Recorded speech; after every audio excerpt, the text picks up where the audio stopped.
उत्तर प्रदेश के जिले सुल्तानपुर के एक छोटे से गांव भानग्राम में एक किसान रामू लाल अपनी पत्नी सीता, बेटे मनु और बेटी गुड्डी के साथ रहता था। रामू एक ईमानदार और मेहनती किसान था। उसके पास केवल 2 बीघा जमीन थी जो उसके दादा परदादा से चली आ रही थी। यही जमीन उसकी रोजी रोटी, उसका सम्मान और बच्चों का भविष्य थी। हर सुबह रामू हल लेकर खेतों की ओर निकल जाता और शाम तक मेहनत करता। उसकी पत्नी सीता एक सीधी सादी, समझदार और सहनशील औरत थी। वह चूल्हा जलाकर खाना बनाती, बच्चों को देखती और खेतों में भी रामू का हाथ बटाती। गांव की जिंदगी कठिन थी, लेकिन उसमें संतोष और सुकून था। लेकिन एक दिन गांव में एक बड़ी सफेद गाड़ी आई, जिससे एक चमकते दमकते कपड़े पहने आदमी उतरा। उसका नाम था सेठ महेश्वर प्रसाद, जो खुद को लखनऊ का बड़ा बिल्डर और व्यापारी बताता था। उसने पंचायत में सब गांव वालों को बुलाया और कहा, मैं एक बड़ा प्रोजेक्ट बना रहा हूँ, जिसके लिए मुझे ज़मीन चाहिए।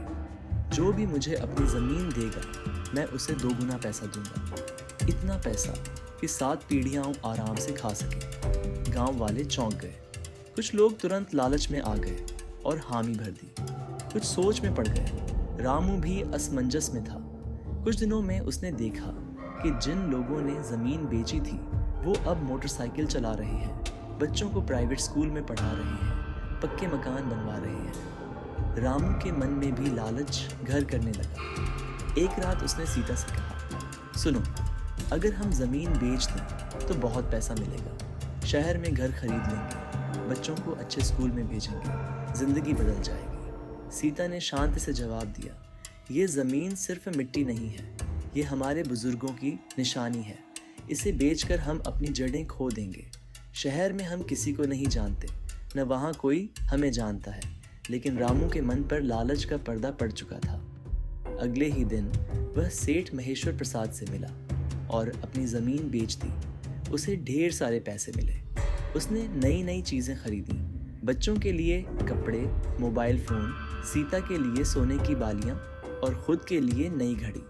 कुछ ही दिनों में वह गांव का अमीर किसान बन गया। लेकिन ये सब ज़्यादा दिन नहीं चला। रामू ने शहर में ज़मीन खरीदनी चाहिए, मगर दाम बहुत ज़्यादा थे। एक दलाल ने उससे ठगी कर ली और आधे पैसे लेकर भाग गया। बाकी पैसे से रामू ने सब्जी का व्यापार शुरू किया, लेकिन शहर के बाजार का उसे अनुभव नहीं था। व्यापार में भी नुकसान हुआ। कुछ ही महीनों में रामू के पास ना ज़मीन बची, न पैसा, न कोई सहारा। थका हारा और टूटा हुआ वह वापस गांव आया। जिस ज़मीन पर उसने बरसों मेहनत की थी, वहाँ अब एक फैक्ट्री का बोर्ड लगा था। वह खेत अब किसी और का था। गांव वाले अब उसे ताने मारते थे। देखा, लालच का क्या अंजाम होता है। सीता की आंखों में आंसू थे, लेकिन उसने रामू को सहारा दिया। कुछ दिनों बाद गांव के बुजुर्ग चौधरी हरिराम ने रामू को बुलाया और कहा, बेटा, ज़मीन चली गई तो क्या, हाथ पैर तो सलामत है। अगर दिल से चाहो तो सब कुछ दोबारा पाया जा सकता है। चौधरी जी ने रामू को कुछ उधार दिया। रामू ने उससे बीज और खाद की एक छोटी दुकान शुरू की। वह सुबह से शाम तक मेहनत करता। धीरे धीरे ग्राहक बढ़े, दुकान चलने लगी। कुछ सालों में रामू ने थोड़ी ज़मीन किराए पर ली, फिर बचत करके 1 बीघा ज़मीन खरीद ली।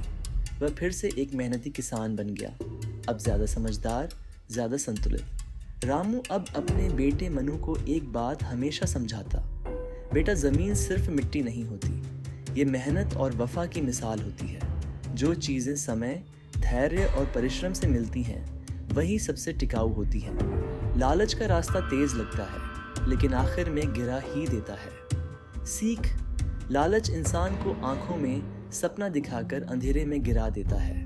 असली सफलता मेहनत, धैर्य और संतोष में है।